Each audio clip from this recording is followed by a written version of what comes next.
Hey everyone, I'm Jill Davis. I'm one of the health and fitness specialists here at Cone Health, part of the Live Life Well program. And I am going to show you a few exercises that you can do to improve your golf swing. These are very safe for all ages, and they are even better for ages 50 and up because they're safe and they work on different functional mobility areas that that age group tends to need a little bit more of. So the first exercise is called a bird dog. It's for stability, balance, and core strength. I'm going to show you how to do the exercises and explain a little bit about why you're doing them and how they're going to help you. So for the bird dog, you might have heard of it before. You'll see why it's called that, because a bird dog actually points at birds. So you want to start in a tabletop position. Make sure your hands are directly under your shoulders and your knees are directly under your hips. You don't want to have anything but the four-corner balance because that will throw you off balance-wise. Keep your core nice and tight, spine nice and straight. Pretend that there's a glass of water on your lower back and you're trying not to spill it.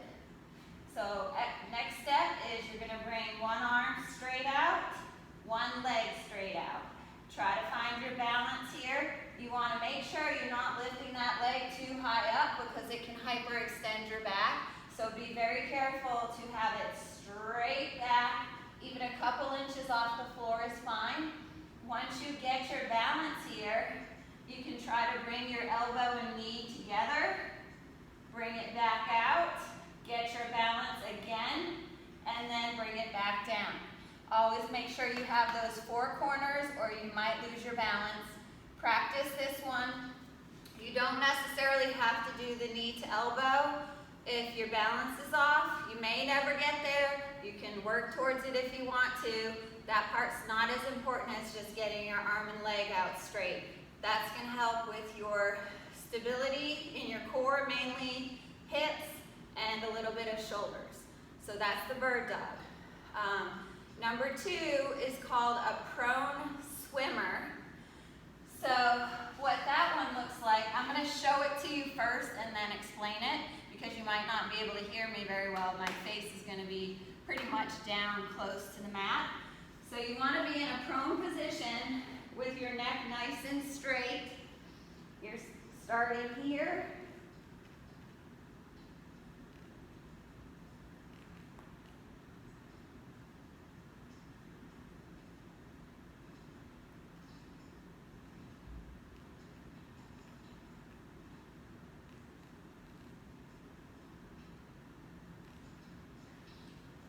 That's the swimmer.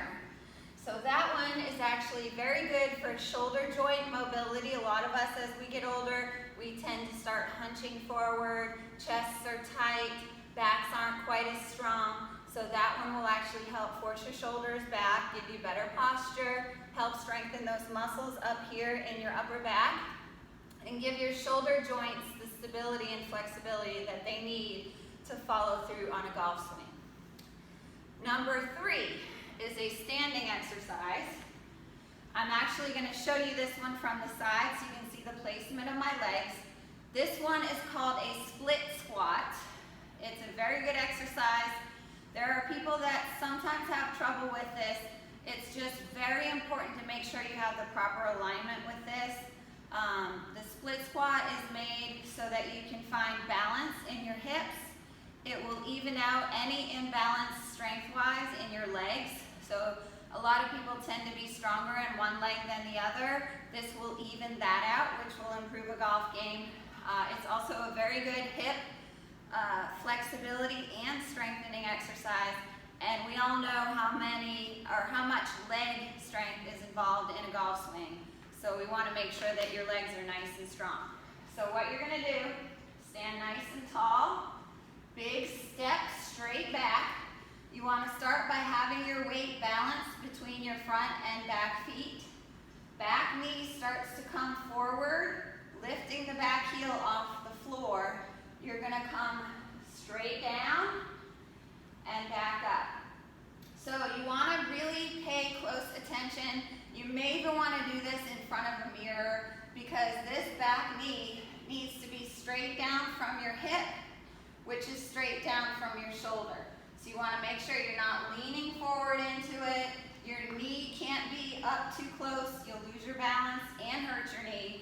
And you don't want it too far back because you'll get too much of a stretch in your hip. So just think about that 90-degree front knee, 90-degree back knee like you would get if you were kneeling all the way down. And it's the same movement, just going up and down. If you have any knee issues, feel free to just take it halfway down until your legs get stronger. Make sure you're pushing hard through that front heel because primarily that's the leg doing the work. And if your balance is a little shaky, just make sure you have something to hold on to, like a chair, something sturdy. So all of these exercises you can do 3 times through. If it's a single leg, single arm exercise, 3 times each side, all for 3 sets, and you can do it 3 times a week. So 10 reps, 3 times through, at least 3 times a week. These are all pretty safe exercises to do 3 or 4 times a week. If you find that your muscles are a little sore, give yourself some recovery time in between. I want to show you one last exercise that's going to help a lot for those of you who experience lower back pain, whether it be in general or even from your golf game. This will help a lot with lower back pain. So it's called a rotate half kneel exercise. So what you're going to do, I'm going to show you from the side so you can see my placement of my legs. You're going to have, again, like the split squat, one knee right over the front ankle. Back knee is going to be straight down from your hip, which is in line with your shoulder. Very important to have the proper alignment because you want to make sure you have the proper mechanics for all of these exercises.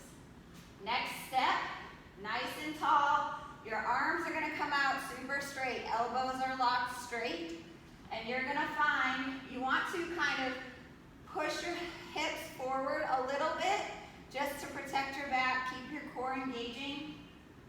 And you're going to rotate your entire upper body as far as you can without twisting your spine. Back through the middle and to the other side. So you're going to feel your hips wanting to move. Let them move. You don't want to find yourself just moving your upper body and feeling it in your back. Let yourself go all the way through and let your hips carry the weight. Let them stretch. You should feel a little stretch here. And then back over to the other side. You're going to feel the stretch as well. Make sure that front knee stays nice and straight. You don't want it compensating for this movement. And you can go through this nice and carefully. You can do 10 times on each side.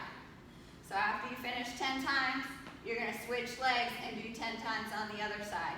So that one's going to help a ton with your balance, with your hip flexibility, and the biggest one that helps with is lower back pain. If you feel anything in your back, when you do that exercise, you need to look again at your positioning. Make sure your hips are forward, your core is tight, and your whole hip is turning as far as you can go, but not overdoing it. So 10 times through all of those reps, we're going to do 3 rounds of each, and I would say you'd be fine and you'd be noticing a significant difference in probably a month to 2 months if you stick with this 3 to 4 times a week. The split squat is something you can actually add weights to. If it ends up starting to become easy, you can add some dumbbells and add some more resistance to it. Okay? So good luck with that golf game, and I guarantee if you do these exercises on a regular basis, you're going to notice some significant improvement not only in your golf game, but also in your day-to-day life, and who knows, you might have had some aches and pains that were there before that are getting better. So don't be surprised if that happens. Thanks for tuning in, guys. Best of luck. Thanks for watching.